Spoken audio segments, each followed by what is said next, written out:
먼저 우리 용도구역의 의, 바로 뜻입니다. 자, 용도구역의 뜻. 용도구역이란 토지의 이용 및 건축물의 용도, 건폐율, 용적률, 높이 등에 대한 핵심 단어가 나오죠. 용도 지역 및 용도 지구의 제한을 강화하거나 완화하여 따로 정함으로써 시가지의 무질서한 확산 방지, 계획적이고 단계적인 토지 이용의 도모, 토지 이용의 종합적 조정 관리 등을 위해서 도시군 관리 계획으로 결정하는 지역을 말한다죠. 그 핵심 단어는요, 용도 지역이나 용도 지구의 제한을 강화하거나 완화한다. 현재 용도 구역 4가지는요, 우연의 일치로 강화하는 것만 있습니다. 그렇지만 완화하는 것도 용도 구역으로 신설할 수가 있다는 거죠. 시험 문제 나올 때 이 단어를 보고 이거는 어디에 대한 설명인가, 뭐에 대한 설명인가 그랬을 때는 용도 구역에 대한 설명이다 이거죠. 용도 지역, 용도 지구 제한을 강화하거나 완화하는 것은 용도 구역에 대한 설명이다. 이걸 기억해 주셔야겠습니다. 자, 용도 구역 종류 중에 첫 번째가 요 개발 제한 구역이 나옵니다. 개발 제한 구역. 우리가 흔히 그린벨트라 그러죠. 예, 그린벨트라 그러는데 요 개발 제한 구역은요, 1972년도에 이게 도입이 됐습니다. 이거 원래 영국식 제도죠. 영국에서요, 이제 항공사진 찍은 겁니다. 항공사진을 찍으니까 도시 외곽에 푸른색 녹지대가 허리띠 모양으로 있더라. 푸른색 허리띠. 이것을 그린벨트라 그런 겁니다. 근데 이것을 우리나라 말로 직역을 하다 보니까 푸른색 허리띠, 좀 촌스럽지 않습니까? 우리나라 말로 번역할 때는 개발 제한 구역으로 번역을 한 겁니다. 그래서 개발 제한 구역이 1972년도에 도입이 돼가지고요. 자, 이 개발 제한 구역, 도시와 도시 사이에 완충지대를 만드는 거예요. 그린벨트를 만드는 건데, 주어가 국토부 장관입니다. 국토부 장관이 지정하거나 해제하는 거죠. 자, 핵심 키워드가 도시의 무질서한 확산 방지란 말이 나옵니다. 도시의 무질서한 확산 방지. 자, 이 도시와 도시 사이 완충지대거든요. 보세요. 도시와 도시 사이에 완충지대, 여기가 그린벨트예요. 그러니까 A라는 도시와 B라는 도시가 있는데 그 사이가 다 그린벨트라고요. 그래서 만약에 이 그린벨트가 없으면요, 도시가 서로 붙어버리죠. 그래서 무질서하게 확산돼 버린 거 도시가요. 그래서 도시와 도시 사이에 완충지대 만들어 가지고 무질서한 확산을 방지한다. 이 핵심 키워드죠. 도시 주변의 자연 환경을 보전합니다. 보전하며 하여 도시민의 건전한 생활 환경을 확보한다. 그래서 우리가 개발 제한 구역 안에 사시는 분들이 되게 건전하게 사십니다. 왜요? 법에서 도시민의 건전한 생활 환경을 확보한다 그랬기 때문에 다 건전하게 살아야 돼요. 도시의 개발을 제한할 필요가 있거나까지를 끊어주셔야 됩니다. 여기까지가 앞에 문장이에요. 한 문장. 그래서 이 뜻이 의가 두 문장으로 나누어지거든요. 앞문장 끊어주시고, 뒷문장은 국방부 장관의 요청이 있어. 자, 핵심 단어, 보안상 도시 개발을 제한할 필요가 있다고 인정이 되면. 그래서요, 우리가 이제 군사시설 주변에 개발 제한 구역을 지정하는 경우가 있죠.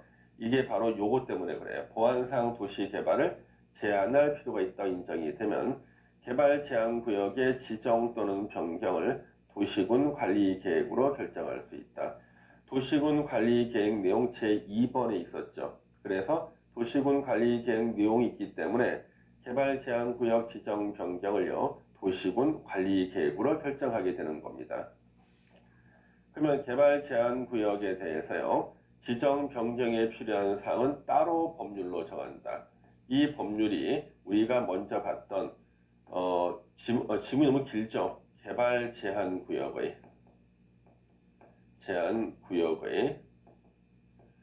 지정 및 관리에 대한 특별조치법이죠. 특별조치법. 개발제한구역의 지정 및 관리에 대한 특별조치법. 이 바로 줄여서 우리 뭐라 그럽니까? 개특법이라고 그러죠. 개특법. 그래서 따로 법률로 정한다. 개특법에 보면 자세하게 지정 변경에 관한 사항이 자세하게 나와요. 개발제한구역에서 행위제한이나 그 밖에 개발제한구역 관리에 필요한 사항은 따로 법률로 정한다. 역시 뭐예요? 개특법이에요. 행위제한. 그래서 개발제한구역의 지정 및 관리에 관한 특별 조치법이요. 이게 옛날에는 우리 공인중개사 시험범위에 들어갔습니다. 17회 시험 때까지는. 근데 너무나 과목이 많다 그래가지고 이것을 갖다 학생들이 건의한 겁니다. 범위를 줄여달라고. 이 개특법이 빠진 거예요. 18회 시험 때부터. 그래서 지금 18회 시험부터 합격하신 분들은 개발 제한 구역 안에 중개를 어떻게 해야 될지 잘 모르셔요. 공부를 한 적이 없기 때문에. 하여튼 요 행위 제한은 개특법으로 정하니까 우리 시험 범위가 아니라는 거죠. 그냥 개특법을 정한다. 그것만 알아두시면 되고요. 자, 그다음에 이제 시가화 조정 구역이라는 게 나옵니다. 자, 시가화 조정 구역은 잘 모르시는 분들이 거의 대부분이에요. 왜냐 그러면 우리가 부동산 공법 공부를 안 한 분이라 할지라도요. 개발 제한 구역은 너무나 흔하고 많기 때문에 다 들어봤어요. 그런데 시가화 조정 구역은 그렇게 흔하진 않아요. 그래서 따로 공부한 사람 아니면은 시가화 조정 구역은 잘 모르십니다. 시가화 조정 구역은 시가화가 뜻이 뭘까요? 시가화. 도시 거리화 된다는 거예요. 시가. 도시 거리화 된다. 조정이라는 것은 일정 기간을 금지시키는 거예요. 일정 기간을 금지, 유보시키는 겁니다. 조정은요. 그래서 도시 거리화 되는 것을 일정 기간 유보시키는 곳이 시가와 조정구역인데요. 요거 흔하지가 않아요. 대표적으로요. 영종도 347만 평. 여기 2002년도에 10월 달인가요? 2002년 10월 달에 시가화 조정구역이 지정된 적이 있습니다. 아주 규모가 크죠. 물론 이거 외에도 지정된 사례가 또 있어요. 우리 발산역이라고 있죠. 발산역 주변. 대전에 유성구라고 있죠. 한국의 라스베가스 같은데 대전에 제가 유성구를 갔다가요. 낮에 이렇게 차를 타고 지나가는데요. 길에 사람이 없어요. 야, 이상하다. 도시는 깨끗한데 길거리는 깨끗한데 길에 사람이 없는 거예요. 이를 다 보고 나서 제가 다시 밤에 이제 차를 타고 유성구를 지나가는데요. 세상에 라스베가스예요. 대한민국의 여러분들이 좋아할 만한 시설들은 거기 다 있어요. 유성구에. 유성구가 예전에 시가화 조정구역 지정된 적이 있었고요. 그 다음에 또 최근에 지정됐던 것 중에는요. 우리 동탄 신도시라고 있죠. 동탄 신도시 주변에 시가화 조정구역 지정을 검토하다가 지정이 안 된 적은 있습니다. 우리가요. 예. 자, 그래서 여기 영종도 347만 평이 대표적인 시가화 조정구역으로 지정된 사례인데요. 이걸 왜 지정했냐 그러면요. 인천공항 뭐죠? 인천공항. 자, 인천공항이 생기면서요. 사람들이 이런 생각을 하는 거예요. 자, 인천공항이 들어섰다. 그러면 하루에도 수십만 명이 공항을 이용할 거예요. 그럼 저 사람들을 상대로 좀 장사를 해보고 싶다. 그래서 영종도에 땅이 있는 사람들은 거기다가 이 여러분들이 좋아할 만한 시설들을 지으려고 합니다. 어떤 시설 지을까요? 단란주점, 안마시술소, 노래연습장, 러브 호텔 이런 거나 지으려고 그러겠죠. 그 상태로 그대로 두면요. 제가 좋아할 만한 시설들은 하나도 안 들어서는 거예요. 도서관이나 학교나 독서실이라든가 서점 같은 거는 하나도 들어서지 않는다는 거죠. 그래서 영종도에 가가지고 저 이 근처에 서점이 어디 있습니까? 부동산 공법책 좀 사야 되는데 우리 영종도에는 서점이 없습니다. 이렇게 나오면 아주 곤란해지는 거죠. 그래서 이 시가화 조정구역으로 딱 지정해가지고 계획적으로 개발 계획이 나오기 전까지는요. 도시 거리화되는 것을 유보시키는 것이 시가화 조정구역입니다. 그래서 이 시가와 조정 구역은요, 규제의 정도가 개발 제한 구역보다 더 강해요. 그린벨트보다 더 규제가 강합니다.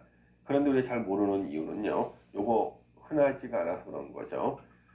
가장 최근에 우리 뉴스에 나온 것이요, 우리 제주도에 신공항을 건설한다 그랬거든요. 제주 신공항이 들어선다 그랬더니 사람들이 투기가 일어나는 거예요. 그래서 정부가 국토부가 보도 자료를 냈습니다. 보도 자료 내용 봤더니 제주도 신공항 주변 지역을 시가와 조정구역 지정을 검토 중이다 그런 거예요. 사람들이 놀래서 썰물처럼 빠져나갔습니다. 근데 실제로 지정 안 하고 대신 토지거래 허가구역 지정했거든요. 예. 그래서 시가와 조정구역은 무섭다는 거죠. 여기 보시면 주어가 시도지사가 나와요. 자, 시도지사가 원칙적인 지정권자입니다. 시도지사는 직접 또는 관계행정기관의 장의 요청을 받아서 도시 지역과 그 주변 지역의 핵심 단어가 이거예요. 무질서한 시가화 방지입니다. 무질서한 도시 거리화되는 무질서한 시가화를 방지하기 위해서 지정하는데요. 방지하고 계획적, 단계적인 개발을 도모하기 위하여 5년 이상 20년 이내 5년 이상 20년 이내가 나옵니다. 그래서 5년 이상 20년 이내 기간 동안 시가화를 유보할 필요가 있다고 인정이 되면 시가조정구역 지정 변경을 도시군 관리 계획으로 결정할 수 있다. 그래서 여기서 5년 이상 20년 이내 요거 우리가 시가화 유보 기간이라 그래요. 시가화 유보 기간 그래가지고 5년 이상 20년 이내 이게 시험에 한 4번인가 나왔죠. 5년 이상 20년 이내 요 안에서 시가화 유보 기간을 지정하는데 영종도 있잖아요. 이건 15년 돼서 15년 지정했습니다. 영종도. 자, 5년 이상 20년 이내 기간 동안 시가화를 유보할 필요가 있다고 인정이 되면 지정 변경을 자, 도시군 관리 계획 내용 2번에 있었죠. 그래서 도시군 관리 계획으로 지정이나 변경을 결정할 수 있답니다. 자, 뒤에 문장이 몇 년 전에 신설됐어요. 다만 자, 국가계획과 연계해가지고 시가와 조정구역 지정 변경이 필요한 경우에는 자, 국토부 장관이 직접 시가조정구역 지정 변경을 도시군 관리 계획으로 결정할 수가 있답니다. 그러면 시가조정구역 지정은 원래 시도지사가 하는데 예외적으로 국토부 장관이 지정할 수 있는 경우는 언제예요? 국가계획과 연계해서 지정 변경이 필요한 경우입니다. 자, 우리 시가와 유보 기간 아까 5년 이상 20년 이내라 그랬죠. 그래서 5년 이상 20년 이내가 시가 유보 기간인데 국토부 장관 시도지사는 시가 조정 구역을 지정 또는 변경하고자 할 때는 당해 도시 지역과 그 주변 지역의 인구 동태, 토지 이용 상황, 산업 발전 상황 등을 고려해서 도시군 관리 계획으로 시가화 유보 기간을 정해야 된다. 그래서 시가화 유보 기간을 도시군 관리 계획으로 정하는데요. 이걸 좀 오해하시는 분들이 있어요. 도시군 관리 계획으로 정하는 것은 도시군 관리 계획 내용을 정하는 게 아니냐. 도시군 관리 계획 내용에 시가화 유보 기간이 안 나오지 않냐는 거예요. 이건 뭐냐면 시가와 조정구역 지정 변경이 도시군 관리 계획 내용이고 여기 시가와 유보 기간은요 바로 부수적 행위라는 거예요. 부수적 행위. 그래서 부수적 행위로서 도시군 관리 계획으로 정하는 겁니다. 5년 이상 20년 이내. 자, 실효. 실효는 뭐예요? 효력이 상실되는 걸 실효라 그러죠. 시가와 조정구역 지정에 관한 도시군 관리 계획 결정은요. 시가화 유보 기간이 끝난 날의 다음 날 꼭 써줘야 돼요. 다음 날로부터 그 효력이 된다. 실효가 되고요. 이 경우 국토부 장관이나 시도지사는요.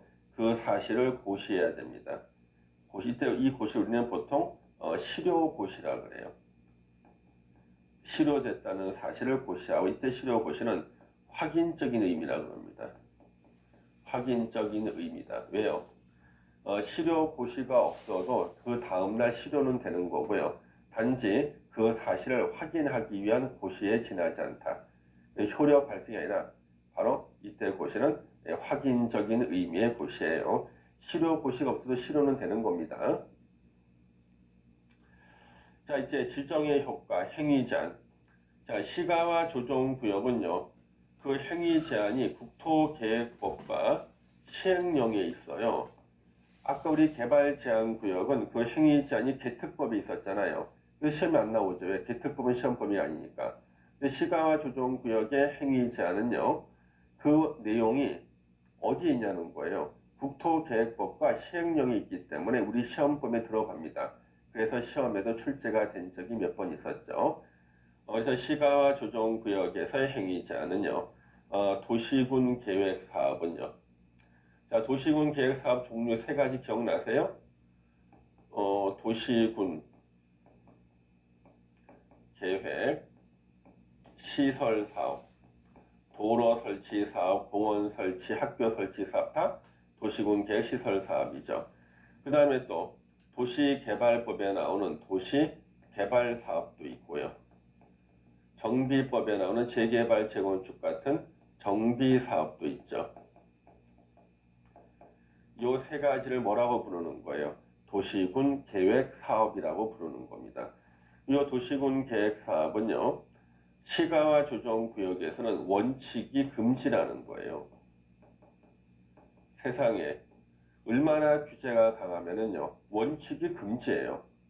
그러니까 시가와 조정구역에서는 도시군 계획 사업 종류 3개는 원칙 금지다. 얼마나 규제가 강하면. 예외적으로 허용이 된대요. 허용은 3단계 조건이 충족이 돼야지만 할 수 있다. 허용되는 거예요. 그러면 지금 요 법조문에는요, 허용되는 경우만 적어놨어요. 그러니까 허용되는 경우만 나온다는 건 뭐예요? 원칙은 금지인데 예외적으로 요때는 허용된다. 허용되는 경우가 나오는 겁니다. 자, 시가와 조정구역 안에서 도시군 계획 사업은 원칙은 금지인데, 자, 허용되는 경우 3단계. 자, 1단계가 뭔가 보세요. 국방상 또는 공익상 시가와 조정구역 안에서 사업 시행이 불가피할 것. 여기 1단계. 2단계는 뭔가 관계 중앙행정기관의 장의 요청에 의하여 국토부 장관이 시가와 조정구역 지정 목적 달성에 지장이 없다고 인정한다. 그래서 관계 중앙행정기관의 장에 요청이 있어야 됩니다. 그렇죠? 요청이 있을 것. 그렇죠? 그 다음에 세 번째가 국토부 장관이 시가 조정구역 지정 목적 달성에 지장이 없다고 인정을 해야 돼요. 그럼 도시군 계획 사업만 시행할 수 있다. 그 얘기는 도시군 계획 사업은 원칙 금지라는 거예요. 시가 조정구역에서. 예외적으로 요 3단계 조건이 통과가 되면 할 수 있다. 그러면 이 다음에 비도시군 계획 사업. 도시군 계획 사업이 아닌 거. 이거 같은 말로 이것이 바로 개발행위라는 거죠. 이게 바로 개발행위예요. 그래서 도시군 계획 사업이 아닌 거, 바로 즉 개발행위입니다. 자, 이 개발행위에 대해서는요, 꼭 필요한 것에 한해서만요, 허가를 받으면 할 수 있게 해줍니다. 그래서 허가사항으로 나열된 것은 허가 받으면 할 수 있고, 허가사항에 나오지 않는 것은 다 금지예요. 그래서 자, 시가와 조정구역에서 할 수 있는 거, 이거 여기 제가 정리를 해놨어요. 요것만 시험에 나오거든요. 지금까지 시험에는. 그래서 시가와 조정구역에서 할 수 있는 거 없는 거는요, 우리가 상식으로 한 95% 정도는 상식으로 맞힐 수가 있어요. 일단 시가와 조정구역에서 허가가 나오는 것은요, 이 박 선생이 좋아할 만한 것, 제가 좋아할 만한 건축물들은 허가 나옵니다. 그 다음에 여러분들이 좋아할 만한 건물들은 금지가 돼요. 그리고 농업, 임업, 어업, 광업에 필요한 것들은 허가가 나옵니다. 이것만 기억하면 95%를 맞추는 거예요. 그래서 자, 시가와 조정구역에서 허가 나오는 거, 농업, 임업, 업, 광업에 필요한 건물, 그리고 박 선생이 좋아할 만한 건물 허가 나온다. 그리고 여러분들이 좋아할 만한 것은 금지다. 단란 주점, 노래 연습장, 러브 호텔 이런 것들 금지라는 거죠, 그렇죠? 예. 그 다음에 이제 예외적으로 이제 5%에 해당되는 거 있죠. 요것만 따로 외우시면 됩니다. 자, 따로 외우는 거. 주택의 증축은 허가 받으면 할 수 있대요. 여기서 주택의 신축이란 말이 안 나오잖아요.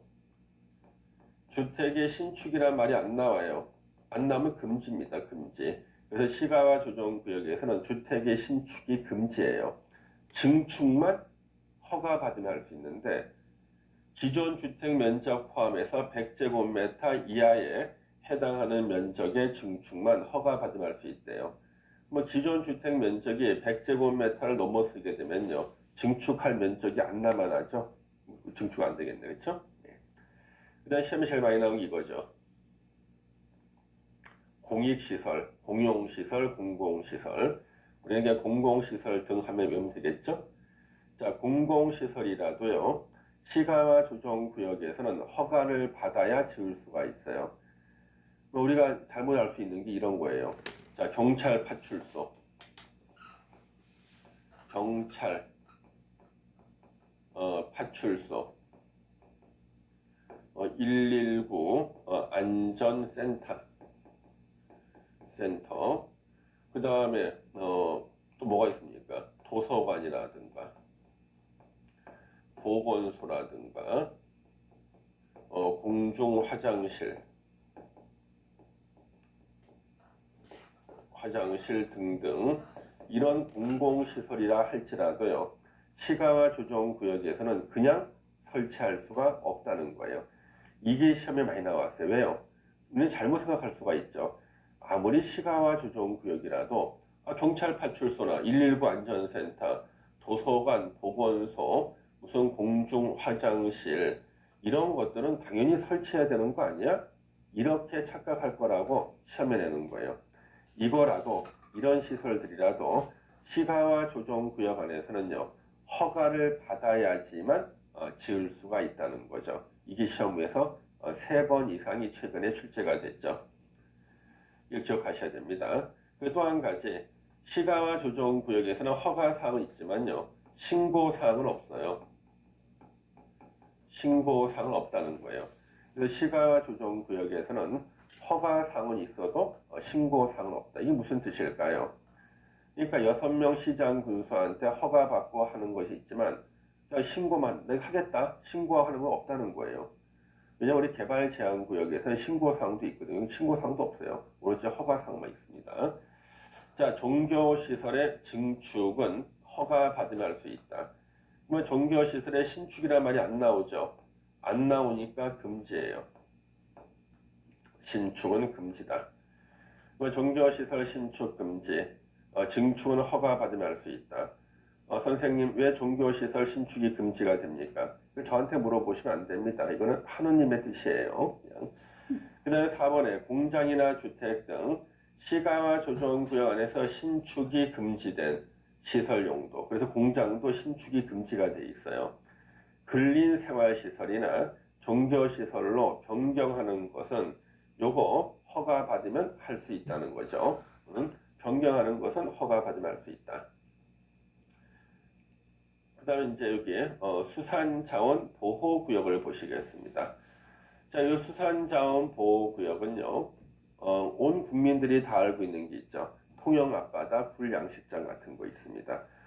제가 가끔 재밌게 보는 프로가요, 극한 직업이라는 프로가 있습니다. 거기서 극한 직업 보니까요, 통영 앞바다 불양식장이 굴을 산더미처럼 따가지고요, 무슨 창고, 큰 창고 같은 데서 아주머니들이 조그만 칼을 들고 불을 따는 게 나와요. 엄청 추워요. 왜? 불이 상하면 안 되니까. 극한 직업입니다. 우리. 바로 거기가 대표적인 수산자원 보호구역이고요. 예전에 이 수산자원 보호구역이요. 2003년도에 생겼거든요. 이거. 2003년 1월 1일 날 생겼어요. 국토계획법 만들어지면서 생긴 건데 그때는 전국에 47군데였어요. 지금은 다 해제가 되고 20여 개 남아 있습니다. 예. 자, 47개 있던 곳이 다 해제가 돼가지고 지금은 20몇 개 남아 있다. 제가 20여 개 남아 있다 그러면 일부 분들은 항의하실 분이 있어요. 아니 선생이 25개면 25개, 26개 정확하게 남아있는 숫자를 알려줘야지 20여 개 그러면 되겠는가, 이렇게 불성실할 수가 있는가, 이렇게 비난하실 수가 있는데요. 그 이유가 있습니다. 이 수산자원보호구역은 어디에 지정했는지가 비공개예요. 공개하지 않습니다. 이 수산자원보호구역은 바다에만 있는 게 아니라 강변에도 있어요. 그래가지고 우리 뭐 북한강 주변에 보면 또 수산자원보호구역 지정된 곳이 있거든요. 거기가 천연기념물인 물고기가 알을 낳는 곳이에요. 그럼 거기가 어디에 지정되어 있다 알려주면요, 거기 와서 그물 던지라고 알려주는 것과 똑같은 거죠. 그래서 이거는 비공개로 돼 있기 때문에요. 수산자원보호구역이 어디에 지정되어 있는지 알고 싶으신 분은요, 해양수산부에다가 정보 공개 신청서를 제출하셔야 돼요. 그 심사해가지고 통과가 되면 그분한테만 알려줍니다. 자기 이름, 주민번호, 주소 쓰고 알고자 하는 목적, 알고자 하는 목적에 쓰는 거죠. 뭐 연구 목적 쓰는 겁니다. 그러면 그 사람한테만 알려주는 거예요. 예. 그래서 제가 이제 2003년도에 제 제자를 시켰어요. 정보 공개 신청해라. 그랬더니 47군데 회신 받았고요. 최근에는 제가 안 해봤거든요. 지금 남아있는 게 20여 개 남아있다는 얘기를 들었습니다. 자, 그래서 여기 수산자원보호구역의 핵심은요, 누가 지정하는가? 해양수산부 장관이 지정합니다. 직접 또는 관계행정기관의 장에 요청을 받아서 수산자원을 보호 육성하기 위해서 필요한 공유수면, 우리 공유수면은 바다, 호수, 강을 말해요. 그래서 바다나 바닷가에만 있는 게 아니라 강변 주변에도 지정돼 있어요. 그래서 이제 수산자원보호국이 있는데, 공유수면이나 그에 인접한 토지에 대한 수산자원보호구역의 지정 변경을 도시군 관리계획으로 결정할 수가 있습니다. 이게 수산자원보호구역이고요. 자, 이제 도시자연공원구역이라는 게 있습니다. 요거 2005년도에 생겼어요. 2005년도에. 예. 도시자연공원구역. 그러면 도시자연공원구역은요, 어떤 곳이냐 그러면, 자, 이 도시자연공원구역은 도시지역 안에서 주말에 등산 가는 산들이 있죠? 거기가 도시자연공원구역입니다. 도시지역 안에서 주말에 등산 가는 산을 말해요. 그러면 이 도시자연공원구역은 시도지사 또는 대도시 시장이 주어가 나옵니다. 시도지사 또는 대도시 시장이 주어로 나오고요. 절대 국토부 장관 쓰면 안 됩니다. 시험에는 틀리게 국토부 장관으로 출제가 여러 번 됐거든요. 절대 국토부 장관이 아니라 시도지사, 대도시 시장입니다. 도시의 자연환경 및 경관을 보호하고 도시민에게 건전한 여가 휴식 공간을 제공하기 위해서 도시지역 안에서 식생이 양호한 산지 개발을 제한할 필요가 있다 인정하면 도시자연공원구역의 지정 변경을 도시군 관리계획으로 결정할 수 있다. 그래서 도시군 관리계획 내용 2번에 도시자연공원구역이 있기 때문에 지정 변경을 뭘로 하는 거예요? 바로 이 도시군 관리계획으로 지정 변경을 결정합니다. 그래서 이제 시험에서 일단 제일 먼저 많이 나왔던 게 누가 지정하는가? 주어죠, 주어. 주어가 국토부 장관이 아니고 시도지사, 대도시 시장이라는 거, 이게 중요한 거예요.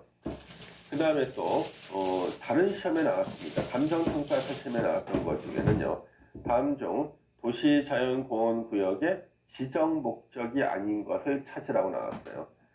한 줄밖에 없는, 조문 하나밖에 없는 이것을 잘라서 5개 지문을 만드는 거예요. 첫 번째, 도시자연공원구 지정 목적. 첫 번째, 도시의 자연환경 보호.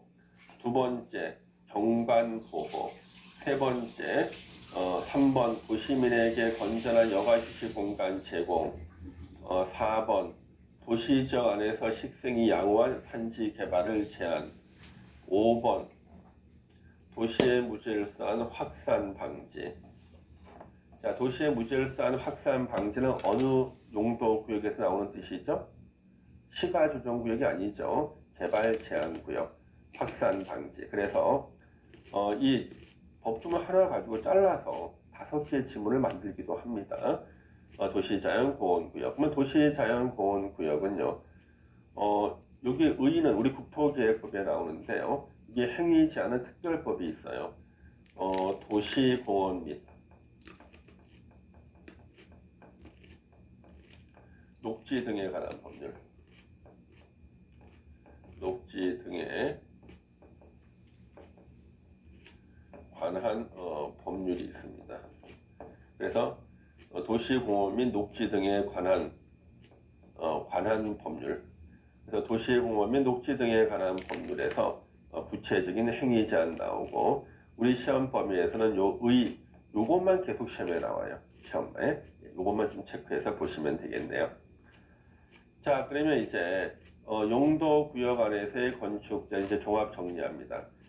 개발 제한 구역, 도시 자연 공원 구역, 시가와 조정 구역, 수산 자원 보호 구역, 용도 구역 4개라 그랬죠? 이 안에서 건축 제한에 관해서는 다음의 법령 또는 규정에서 정하는 바에 따른다. 자, 우리 개발 제한 구역 건축 제한 뭐라 그랬죠? 개특법 그랬죠? 개발 제한 구역의 지정 및 관리에 관한 특별조치법, 개특법. 자, 도시자연공원 구역 안에서의 건축 제한은 뭘로 해요? 도시공원 및 녹지 등에 관한 법률. 시가와 조정 구역에서 건축 제한은 국토계획법 시행령 87조부터 88조까지, 89조까지. 뭘로 한 거예요? 국토계획법 시행령. 국토계획법 시행령은 건축 제한. 그래서 이게 시험 문제죠. 그래서 건축 제한, 행위 제한, 건축 제한이 시험에 나오는 것은 시가와 조정 구역만 우리 시험 범위라서 출제가 되고 있다는 거고요. 그 다음에 수산자원 보호구역 안에서의 건축 제한은 요거 수산자원관리법으로 합니다. 수산자원관리법으로 합니다. 이것도 알아두셔야겠죠? 예, 건축 제한, 이것도 시험에 나왔으니까. 그 다음에 이제 용도 구역은 아니지만 도시군 관리 계획 내용 6번에 나오는 입지 규제 최소 구역이라고 있죠. 어떤 분이 이것도 끝에가 구역으로 끝나니까 용도 구역이 아니냐 그러는데 아닙니다. 끝에가 구역으로 끝난다고 다 용도 구역 아니에요. 용도 구역은 방금 본 4가지밖에 없는 거예요. 자, 입지 규제 최소 구역이라는 것은요. 요건 어떤 거냐 그러면, 자, 입지 규제 최소 구역은요. 규제를 완화시켜 주는 곳입니다. 규제를 풀어주는 곳이라고요. 그래서 입지 규제 최소 구역 지정되면요, 각종 규제가 풀려요. 그러면 어디다가 지정해서 규제를 풀어주면 좋을까요? 1번 산꼭대기에 지정한다. 2번 역세권 주변에 지정한다. 어느 쪽이요? 규제를 완화시켜 줬을 때 파급 효과가 더 클까요? 당연히 역세권이겠죠, 그렇죠? 그래서 입지 규제 최소 구역은 규제를 완화시켜 주는 곳인데 대표적으로 알려진 곳이요. 인천의 차이나타운 있죠. 이런 데가 입지 규제 최소 구역 지정돼 있다 그러죠. 그러면 입지 규제 최소 구역은 시험 문제가 계속 이것만 나왔죠. 지정 대상 지역만 나왔습니다. 어디다가 지정하는가? 그러면 지정 대상 우리가 안 봐도 뻔해요.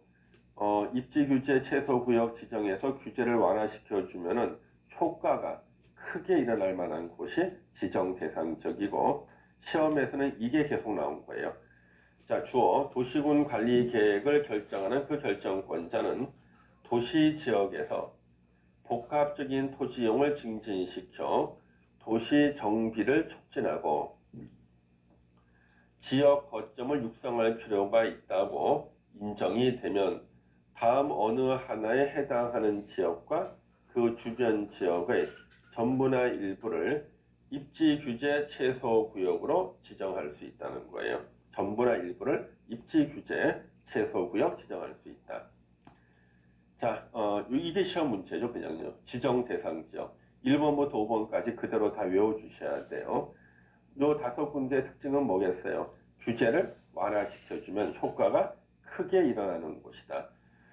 첫 번째, 도시군 기본 계획에 따른 도심이나 부도심 또는 생활권의 중심 지역에 지정할 수 있다. 그러면 도시군 기본 계획, 어느 도시의 목표가 나오는 계획이라 그랬죠? 그러면 서울의 도심이 어딘가요? 서울의 도심. 용산 북쪽. 그렇죠? 서울의 부도심. 영등포, 영동, 청량리, 왕십리, 상암, 수색이 부도심이고요. 생활권의 중심 지역. 서울은 5개의 생활권으로 나눠져 있는데요. 동남 생활권의 중심지 문정, 장지, 서북 생활권의 중심지 마곡 이런 데가 나옵니다. 여기에 지정할 수 있다는 거죠. 그러면 효과가 크게 나타날 것이다. 두 번째, 철도 역사, 서울역, 터미널, 강남 고속버스 터미널, 항만, 인천항, 공공청사, 서울시청, 문화시설, 세종문화회관 이런 등의 기반시설 중 지역 거점 역할을 수행하는 시설을 중심으로 주변 지역을 집중적으로 정비할 필요가 있는지요. 이런 데다가 지정해서 규제를 완화시켜주면 효과가 크게 생기겠다. 세 번째, 이게 이제 나왔죠 시험에. 또 3개 이상 노선이 교차하는 대중교통 결절지로부터 1km 이내에 위치한 지역. 역세권이네, 역세권. 그러면 우리가요, 지하철이 3개 이상 지나가는 역이 어떤 역이 있죠? 3개 이상 지나가는 역, 왕십리역, 공덕역, 디지털 미디어 시티역, 그 다음에 고속버스 터미널역, 그리고 서울역 있죠. 그래서 이런 데가 바로 3개 이상 노선이 교차하는 대중교통 결절지인데요. 거기에 1km 이내 위치한 지역, 바로 역세권, 여기에 입지 규제, 최소구역 지정할 수 있다. 네 번째, 도시 및 주거환경 정비법, 우리가 뒤에서 공부할 겁니다. 노후 불량 건축물이 밀집한 주거지역이나 공업지역, 주거지역이나 공업지역, 절대 상업지역 쓰면 안 되죠. 주거지역이나 공업지역이에요. 주거지역 또는 공업지역으로 정비가 시급한 지역 지정할 수 있고, 5번도 역시 시험에 나왔었죠. 이것도요. 자, 도시재생 사업할 때 쓰는 법이 있어요. 도시재생 활성화 및 지원에 관한 특별법이 있는데, 도시재생 활성화 및 지원에 관한 특별법에 따른 도시재생 활성화 지역 중 도시경제 기반형 활성화 계획을 수립하는 지역. 그래서 도시재생 사업하는 곳이 도시재생 활성화 지역이에요. 그 중에 도시경제 기반형 활성화 계획을 수립하는 지역. 도시경제 기반형이라고 나오죠. 이거의 반대말이 근린재생형이에요. 근린재생형입니다. 그러니까 이 법에 나오는 거예요. 근린재생형이란 말이. 이 근린재생형이 아니라 도시경제 기반형인데, 이게 어떤 뜻이냐 그러면 도시경제 기반형은 쉽게 설명드리면 일자리 창출입니다. 이거는 일자리를 창출하는 도시재생 사업이 도시경제 기반형 활성화 계획을 수립하는 지역이에요. 일자리 창출. 전국에 2군데밖에 없어요. 충청도하고 부산에 있습니다. 그 다음에 여기 근린재생형은요. 이거 정반대. 근린재생형은 뭐냐 그러면 전국에 한 200군데 정도가 지정돼요. 훨씬 더 많아요. 근린재생은 전국에 200군데나 돼요. 그럼 이 근린재생형은 어떤 것이냐 그러면은 골목식당이라고 있죠. 우리 텔레비 프로 중에 골목식당 있잖아요. 바로 거기에요. 골목 상권을 활성화시키는 데가 근린재생형. 전국 200군데 지정돼 있어요. 그래서 시험에서는 틀리게 이게 나왔던 거예요. 근린재생형이. 그래서 도시경제 기반형을 외운 사람은 도시경제 기반형이 아닌 다른 단어가 나오니까 틀렸다 맞췄는데 좀 지나친 문제를 수도 있죠. 그렇죠? 이걸 외운 사람 맞추겠지만 우리가 근린재생형이 뭔지 우리가 어떻게 알아요? 그렇죠? 도시재생법을 우리 공부하는 것도 아니고 우리 도시재생 활성화 및 지원에 관한 특별법 같은 거는요. 우리 부동산학과에서 대학의 부동산학과에서 공부할 수가 있고 제가 이거 특강한 적도 있습니다. 그래서 이런 것들은 그런가 보다 하시고요. 예.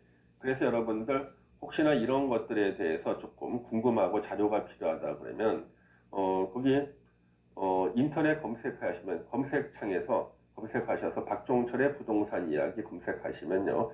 네이버나 다음에 제 카페가 나와요. 그 카페 가입해서 보시면 자료실에 들어가 있으니까 참고하시기 바라겠습니다. 자, 그래서 요 5개는 반드시 암기를 하셔야겠다는 거죠. 자, 이제 입지규제 최소 구역 계획의 내용이 나옵니다. 그 구역에 적용되는 계획이 있고 계획으로 하는 일이 뭐예요? 하는 일이 내용이죠.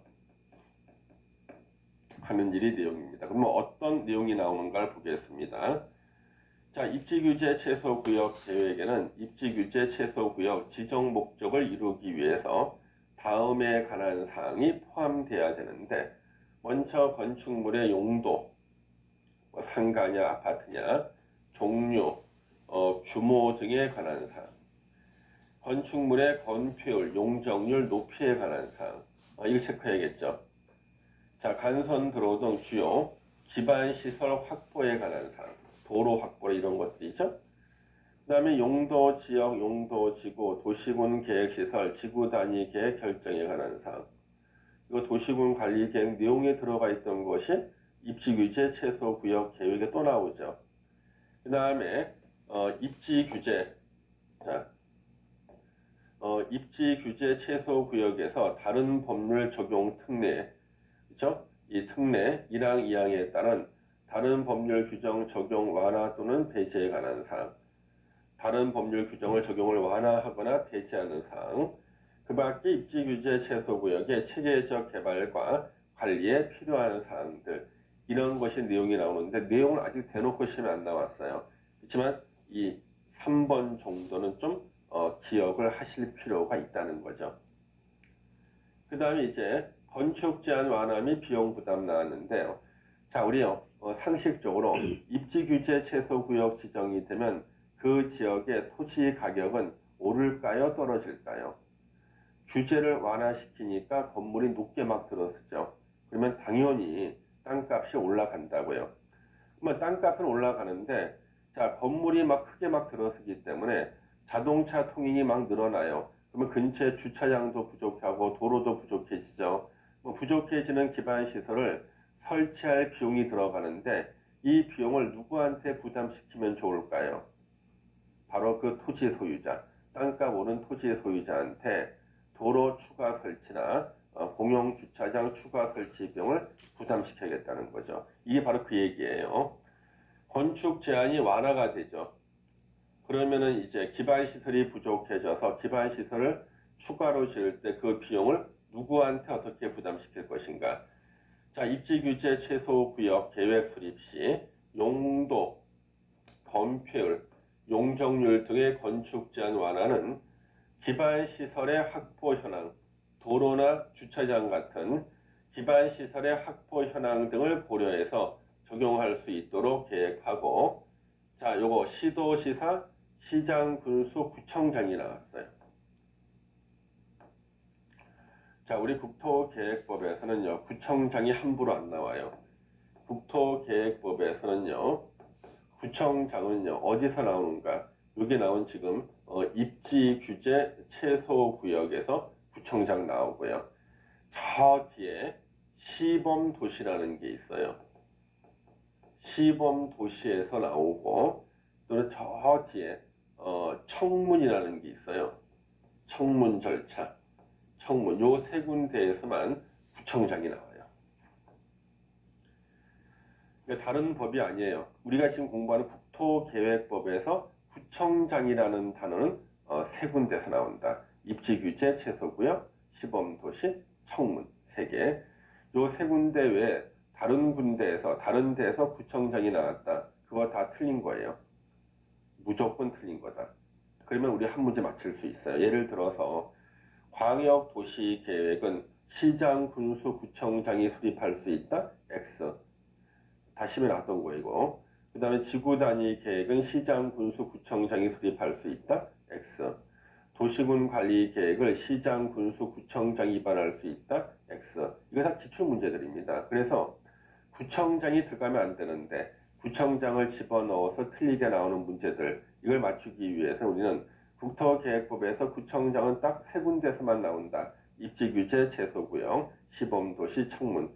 나머지에서 구청장 나오는 거 다 틀린 지문이다. 이렇게 정리를 하셔야 돼요.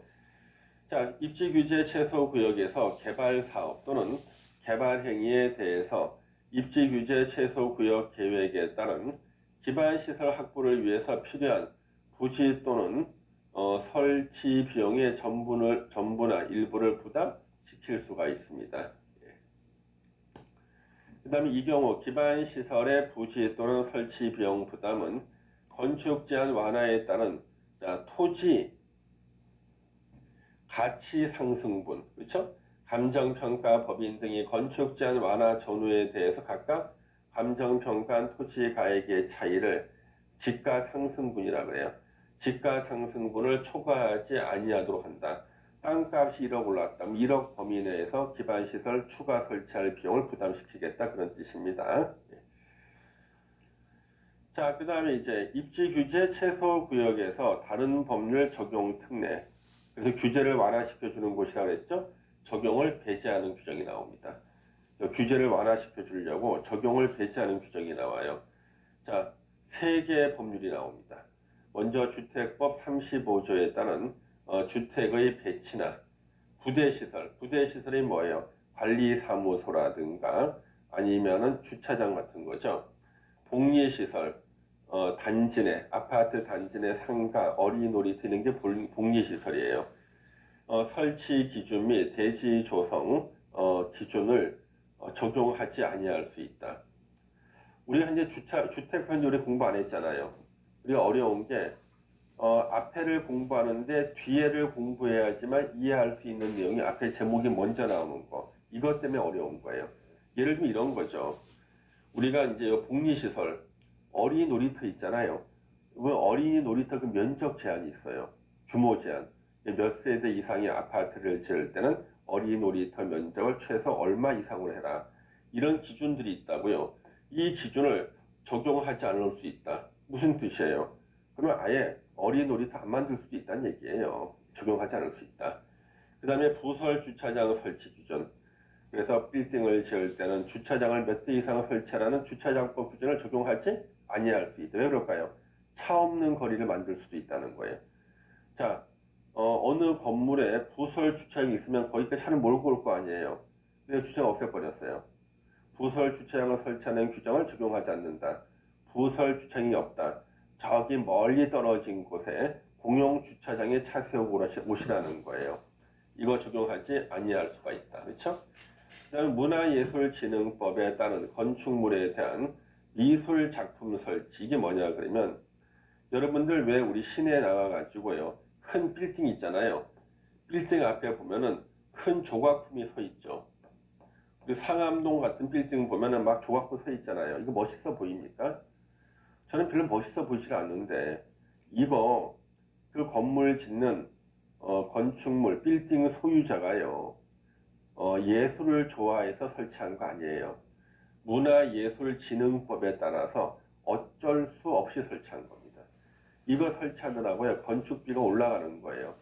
야, 이거 좀 없애주면 얼마나 좋겠는가. 아니 왜 우리 빌딩 앞에다가 내가 마음에도 안 드는 그런 큰 조각품을 세워놔야 되는가. 예술적인 가치도 없어 보여요. 그렇지 않습니까? 그래서 이거 적용하지 아니할 수 있다. 그래서 이것을 적용하지 아니할 수 있다. 그래서 미술 작품 설치 안 해도 된다는 거예요. 조각품 설치 안 해도 된다. 그런 뜻이죠. 예. 그 다음에 이제 이거는 완화하는 겁니다. 완화. 우리나라 법에서요, 규제 완화를 갖다 안 해주는 게 대표가 문화재하고 학교예요. 문화재하고 학교는요, 타협이 없어요. 근데 충격적이게도 여기서는 문화재하고 학교가 규제를 완화시켜 줄 수 있다는 얘기가 나와요. 자, 도시계획위원회 심의 시 학교보건법에 따른 학교환경위생정화위원회 또는 문화재보호법에 따른 문화재위원회, 그렇죠? 예. 와, 공동으로 심의를 개최하고 도시계획위원회가 공동심의 개최. 그 결과에 따라 밑에 두 개의 법률 규정을 완화해서 적용할 수 있다. 완화 여부는 각각 학교환경위생정화위원회와 문화재위원회의 의결에 따르게 됩니다. 예. 자, 학교보건법에 따른 학교환경위생정화구역의 행위제한, 문화재보호법에 따른 역사문화환경보전지역의 행위제한을 완화해서 적용할 수 있다는 거죠. 자, 이제 의제 규정이 나옵니다. 입지규제 최소구역으로 지정된 지역은 건축법에 따른 특별건축구역. 이 뭐예요? 특이한 형태의 건물, 예술적인 건물, 특이한 형태의 건물을 지을 수 있는 곳이 특별건축구역이고요. 자세한 것은 이제 건축법에서 공부하실 때 이해를 하시면 됩니다. 하여튼 공상과학영화나 나오는 그런 특이한 형태의 건물을 지을 수 있는 곳이 특별건축구역이다. 입지규제 최소구역 지정하면 자동으로 특별건축구역으로 지정된 것으로 본다는 겁니다. 이것도 좀 체크해서 봐주시면 좋겠습니다. 자, 여기까지요. 우리 용도구역의 중요한 내용들 다 정리했습니다. 자, 수고하셨습니다. 감사합니다.